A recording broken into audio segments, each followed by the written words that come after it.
2025 has been quite a year. What overall or what recently has been making you feel the most vulnerable? What makes me feel the most vulnerable lately is when I feel that I am getting really overstimulated and I can't manage my nervous system or my reactions to my atmosphere or the circumstances that I'm in. Usually you can kind of self-regulate and process, but sometimes, especially when you're in like very loud or overwhelming situations or you've been pushing yourself really hard, your nervous system will just be like, "Yep, nope, not happening." And it's been making me feel really vulnerable lately because I don't know. It's like it's a lack of control, and I'm having to let go of that control, and that makes me feel vulnerable. But at the same time, um, I'm trusting in it, teaching me to take better care of myself and just be human.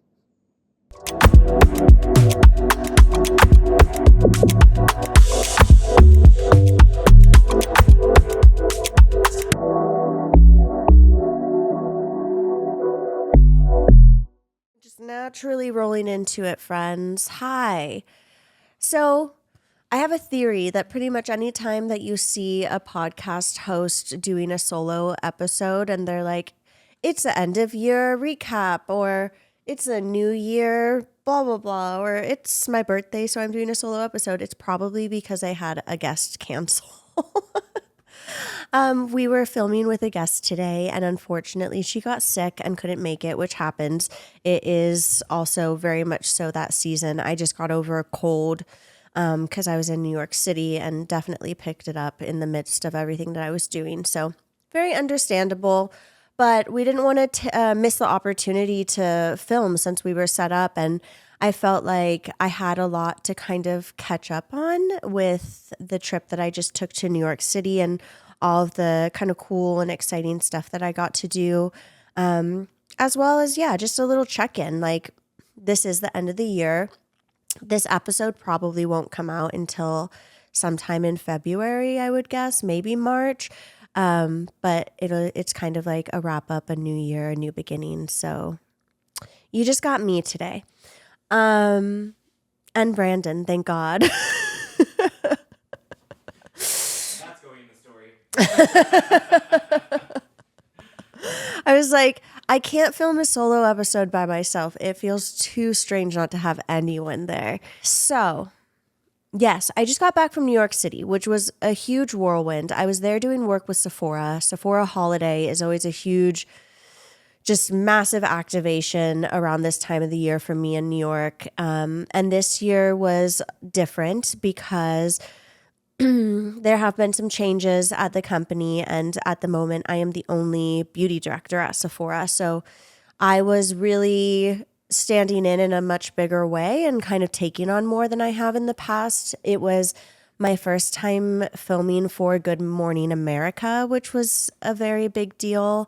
Um, I like I can't help but smirk a little bit when I talk about Good Morning America because for some reason in my head, I was just like, Good Morning America is like for the boomers, right? Like the boomers watch Good Morning. I don't know. Like I guess I just don't watch live TV. No hate on GMA. I love it. The show is so good. It's also a machine. Like if you all saw how they filmed this thing, like the hosts, the crew, the talent that is on that set are just like top notch, next level. It was such a wild experience. But anyways, I kind of like smirk a little bit because I'm just like, huh, Good Morning America. Like it feels like a little bit like, and next on Good Morning America, Melinda from Sephora. But that's very much so what it was. And it was a great time.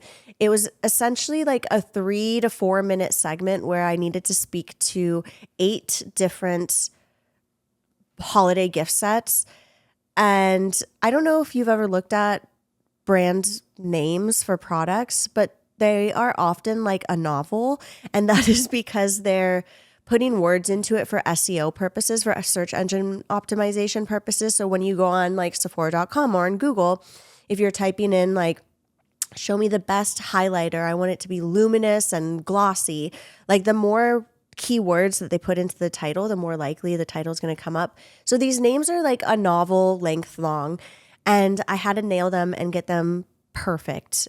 And it's live, so there's no room for error. So I was telling Brandon, I literally prepped for like 3 days, like an hour to an hour a day in a row leading up to it. And then that morning, got up early and just like ran through it a bunch of times again, so that when I got up there, it was like I was singing the happy birthday song. Like that's what I was thinking about, is like, I want to know this information. Like I'm going to sing happy birthday to someone. So thank God when I got there, I felt really confident. Walking into their new space, because they moved, they're closer to like the Soho Tribeca area in New York City now. And walking into the space, like it's so beautiful, all brand new. They put me into a green room, and there was like 2 people from like the Disney one team, 2 people from like another team, and then 2 people from Sephora. So I had like a little entourage that was like following me up to the set, and the producer kind of walks you backstage to the set, and they just like casually whisper to you like, let's keep quiet because they are filming. Like they're literally filming live to the all of America in that moment, and they're just walking like a huge group of us onto set, which I found so wild. And the entire set is just open to each other. So as I walk on, they're interviewing Lily Collins on the couch about Emily in Paris, the new season. And I'm standing there, and I have like 2 to 3 different people telling me different directives. Like, we want you to pick up this product. Okay, the camera's going to swing over here and you have to wave. They're going to film a teaser like before we start your segment. And I'm like, all at once. And I'm just like standing there like, okay, And then they finish with Lily. The camera swings over. They have me like wave and just be like, and up next, Melinda's here to talk about Sephora Holiday. And then they swing the camera to the third part of the set where they have Amanda. Is it Amanda Seyfried or Amanda Seyfried? I think that one. Seyfried. I think so too.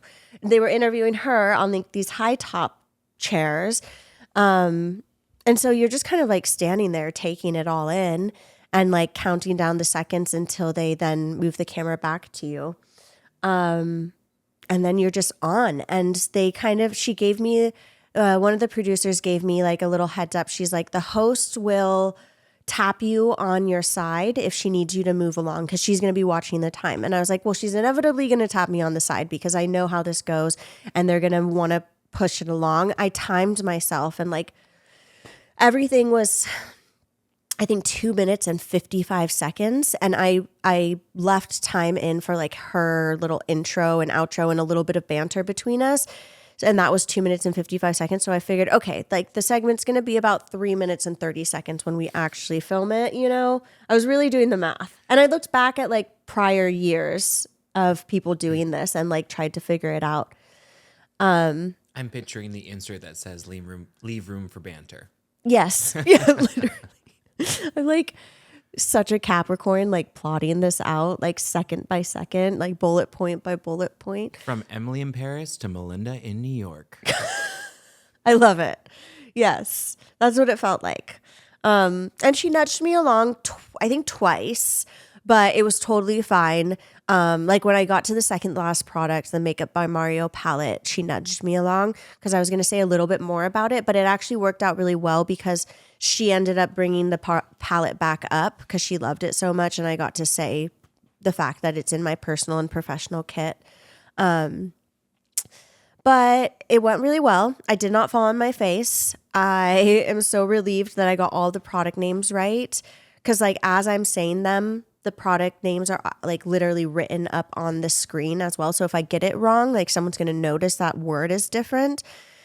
And I'm a bit of a perfectionist when it comes to those things. And also that's what I think Sephora expects. So that was such a good time. When I was out there, I also did like 2 different press meetups. So one of them was with CNN Underscored, and some of their team came out to Sephora on 5th Avenue.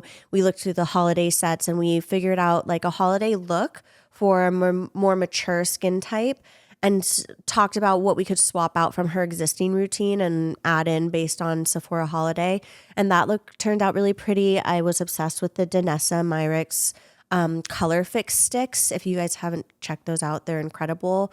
and really, really easy to use. And you can have like a full eye look that people are going to like literally comment on all night that you did in like 3 minutes.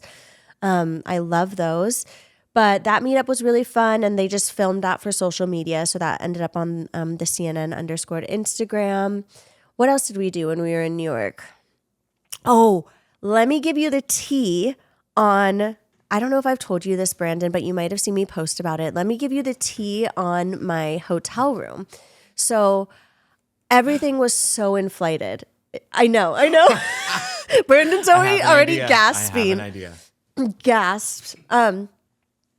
Everything was so inflated in New York City around the holidays. And so I ended up actually staying in a pretty nice hotel because everything was so expensive. I don't know if that makes sense. But anyways, I stayed at the Park Hyatt, which is like, I think a more elevated version of the Hyatt chain.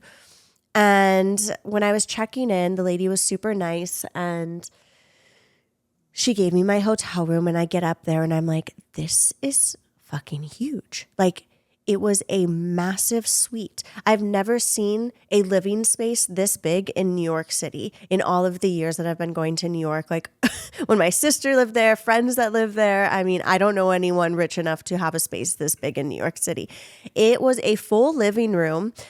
The living room like extended into an office that was by the front entranceway. And by the front entranceway was also a coat closet and a separate powder room bathroom. So like a half bath. I had 2 bathrooms in my hotel room in New York City. And then you walk into like through the doorway into the bedroom space, and it's like a huge bedroom, huge bathroom, really gorgeous views. Like I'm talking corner windows, suite views of like, you could see through the buildings to Central Park.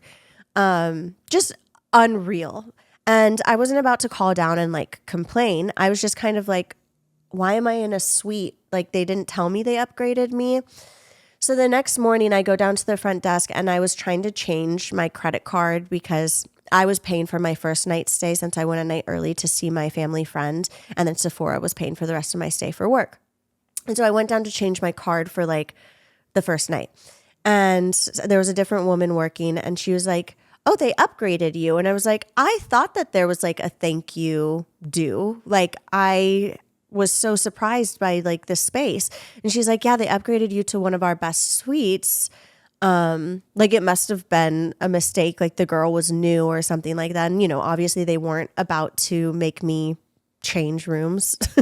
So I obviously got to stay. Fast forward. I'm sitting in this suite in bed one night and I'm watching the new Diddy documentary on Netflix, the one 50 Cent did. And I'm watching him go in and out of his hotel room and I'm like, that's my fucking room. He's walking in and out of the hotel room that I'm laying in the bed of right now. Like, there's no way. Like, I was like shook and I was like, there's no way. He stayed at the same hotel for sure because I saw him go into the Park Hyatt front entrance. Like, all of that was very distinct. I was like, okay, he's for sure staying at the same hotel. But then the room itself, I was like, this looks the same. I get further into it and I'm like looking where he's looking out the windows and the levels of what my view was compared to his. He was in the same exact suite, the same suite right before he got arrested in New York City, which I was just like, the energy felt just fine in there. So I don't know what exactly, but I left feeling very much so like I needed to be saged after I found that out, like cleared of that. But it was just such a trip to be laying in the bed watching the documentary. And when I realized like he was standing at the end of my bed looking out the window, like very creepy and bizarre energy. Good documentary. I'm really loving 50 Cent's moment of just like victory right now that he's having. I've always been a 50 Cent fan. I think I told Brandon and friends at our last Halloween cupcake decorating party that when I was like 20, I went to Coachella and 50 Cent played and we were all watching. And for whatever reason, I decided to stay behind and like I was talking to or flirting with the security guards. Who knows what I thought that I was going to get myself into. And I took a while. Like it took me like an hour to get back to where all my friends were hanging out. And I get back there and someone made up a rumor that I hooked up with 50 Cent. Do you not remember this? That I hooked up with 50 Cent and I didn't deny it. We just like went along with it. And to this day, I still will randomly run into someone that will be like, remember when you like hooked up with 50 Cent at Coachella? Because one of my friends, I think, posted it on Facebook. I still think the rumors are true. Right? No, Coachella rumors are something different. Another lifetime for sure. Nothing like the heat and music to make people start some rumors. Yeah, that's the only rumor that you're ever going to hear from me at Coachella because I probably won't be going back.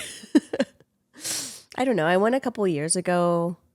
Because my fiance Jake, at the time, was one of his bands was playing. But that was a different experience because you go like VIP passes. You're behind the scenes a little bit more. It's not as like chaotic. It's like when you go to a Sephora. Yes. I'm ruined.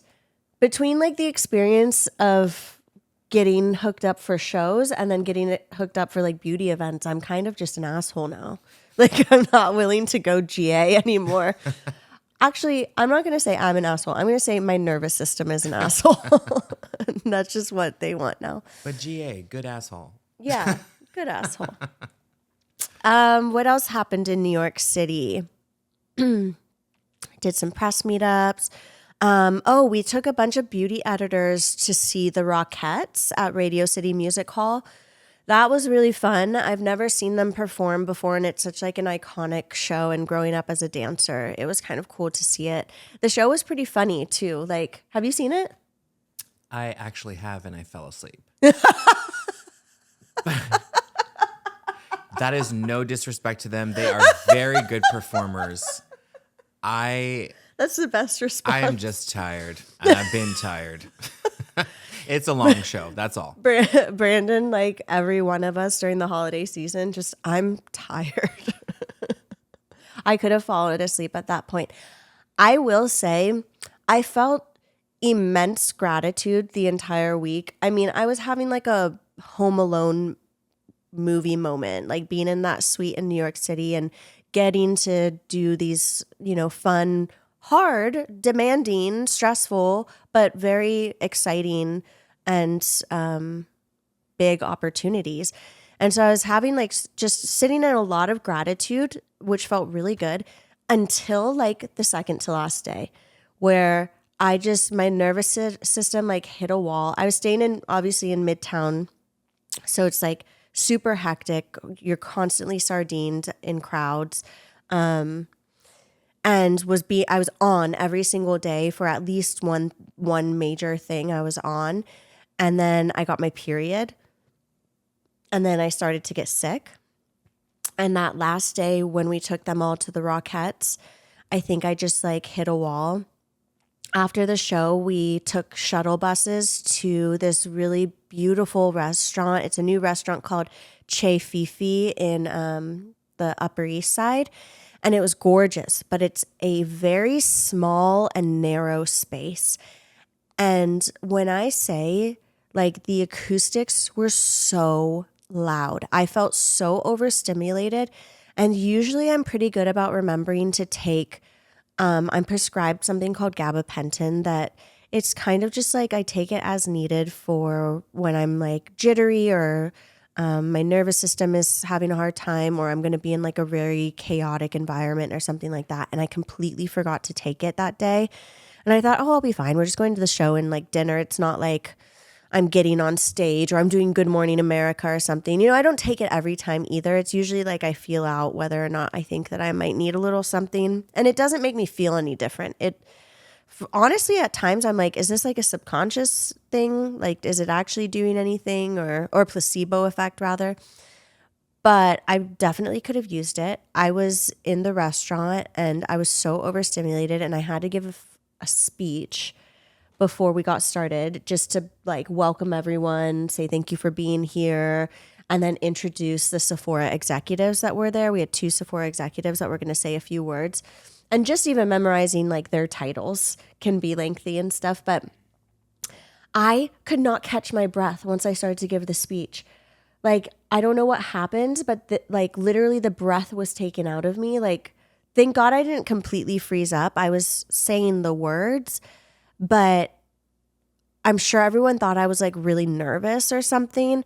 And maybe it was nerves, but I think it was my nervous system, like just being in overdrive. Like I felt so overstimulated by the sounds and the environment. And I really hated that moment and that experience. But I suppose if I'm going to win at Good Morning America or the speech at the restaurant, I'll take Good Morning America. But it just sucks when stuff like that happens. I just had this moment where I was like so disappointed in myself and it can be really hard on myself. I think we all can. And I like told them I needed to take a second just to step outside and like catch my breath. And so I like took a few minutes outside in like 30 degrees, as long as I could withstand being out there without my coat. But and came back in and it was fine. And we sat down for dinner and I settled in a bit and I had a glass of wine, which helped. Alcohol helps me at times short term, but definitely not long term. I think part of the reason that my nervous system might have been where it was at was because I had a couple of glasses the night before. And I'm learning that for myself, when I have a week like that, it's like completely like no drinking. I need breath work every morning, no alcohol, healthy food. I cannot, that's the other thing. I let myself kind of lapse eating lunch before we went to the show. So going into the restaurant, I was already hungry and I was supposed to kick it off with a speech. So it was just like, it was a good learning for me. Like, I think I did a very good job the rest of the week, but, I kind of like let it go at the end there. And going forward, I know like I've got to take care of myself down to the very last minute and really like baby myself so that I can perform. Cause that's so much of what the role is. It's like you're on, you're the host, you're the performer. So I would say the week was really good and all, but, that was kind of a disappointing way for me to end it. Whether or not anyone else felt that it was like a fail, I mean, I doubt it. I doubt anyone's even thinking about it, obviously. We all think about ourselves and our performances more than anything else. And then afterwards, at the dinner, like everyone just came together and it was so much fun. And it was so nice to connect with some of the beauty editors that I never get to see that are based in New York City. And I was sat next to Miss Danessa Myricks and Mario from Makeup by Mario and an incredible woman who is from WWD and one of our executives. And so it was a really good dinner and a really fun conversation at the end. And I saw Diana Cohen of Crown Affair, who I love. I'm trying to get her to come on to the podcast soon because she just has such an angelic spirit. She's based in Miami, but she said she's going to hit me up next time she's in LA. So hopefully we'll get her on here. And then one of the beauty editors as well, Kelsey, that I was talking to. I should know her formal title. She just got a huge promotion. She's like boss lady. But she's going to be a great guest here as well. So it's always fun doing these kinds of events because I get to meet new people or be reminded of people in my network who would be so awesome to have these conversations with. So more to come, more guests coming down the line. What else did I want to talk about beyond New York City? I'm going to Mexico City tomorrow. It's just like so back to back, and I was so ambitious filming the podcast in between. But our guest that was supposed to be a part of this episode is here from out of town, which I'm bummed for her because she was here from out of town to film this and couldn't come because she was sick. So, but it's okay. It ended up being a more chill day, and Brandon and I got to hang out a little bit, and we have a guest coming in a couple hours. Mexico City tomorrow is going to be amazing. I'm meeting with a couple press outlets to talk to them about the podcast, which is like such a cool and huge opportunity. I got to shout out my friend Claudia Valdez, who has been on this podcast before. She has an episode, and she's the former beauty editor of Vogue Mexico. And she just put me in contact with her friends. Like, that's it. And we're just trying to kind of swap our networks because she recently moved to LA and I have an opportunity to expand kind of my reach in different markets. And she's like, yeah, just go introduce yourself, have a drink or lunch. So I'm meeting a couple people. I'm going a day early on my own to take a couple business meetings for the Beauty Manifest, which feels really exciting. And then the rest of the trip is just pure fun. So I'm going with my sister and a few of our mutual friends. We're going to see Bad Bunny, which is just going to be everything. I'm so excited.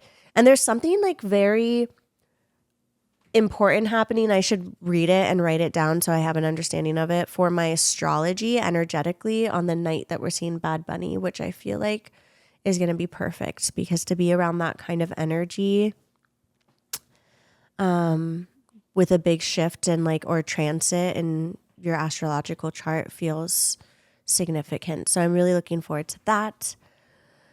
But yeah, otherwise I'm just looking forward to doing another year of this podcast. I'm really leaning into letting go of control and trusting whatever comes is meant to come when it's supposed to come. If a guest can't make it, I'm not getting upset. Like if a guest cancels last minute or gets sick or whatever, I'm trusting. If I can't fill a slot that I have open on a day where I want to film 2 and I only have 1, I'm just letting it be. And I think that by the end of this year, I feel strongly that we're going to see some big upward motion for the podcast. So I'm looking forward to it.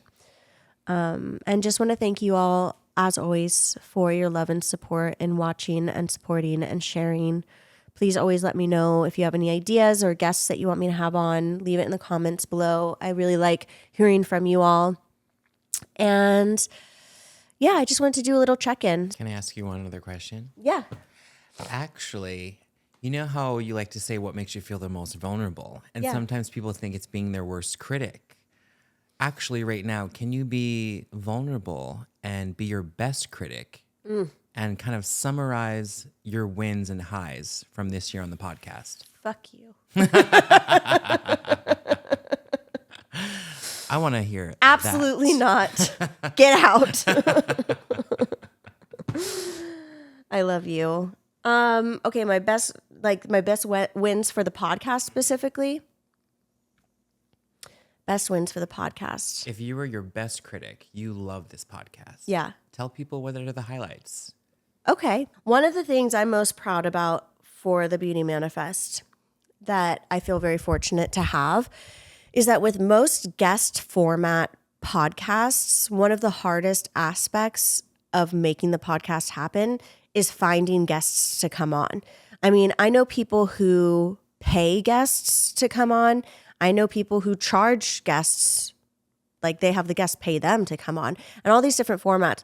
But what I really appreciate about what I have here is the network that I have. Like, I haven't had one time where I was coming up on planning a shoot where I was like, oh, who do I put on the podcast? Like, I don't have anyone. Like, I feel like every, I don't know, like couple of weeks, someone new reaches out via email or like our guest submission form, or I meet someone at a panel or an event, or someone recommends someone. It's just been a constant inflow. I mean, I had the Real Housewives of Atlanta PR team reach out to me to have Cynthia Bailey on, which was such an incredible episode, which would have already come out when you're seeing this.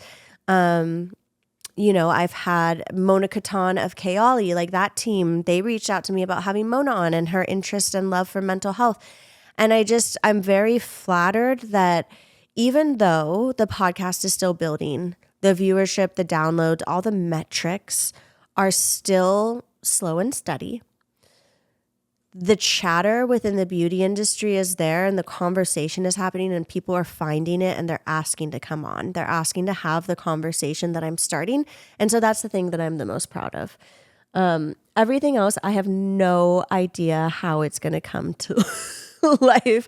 I don't know how we're going to figure out everything else, but I will, and it'll come together. And that's part of like letting go of control and just kind of trusting in the process right now and going back to why I started this in the first place, which is just I want to have deeper conversations with people that I admire and shift the conversation that's happening in the beauty industry. So at the end of the day, I think that's what we're doing here. And so that's all part of the wins. You're doing exactly what you should be doing.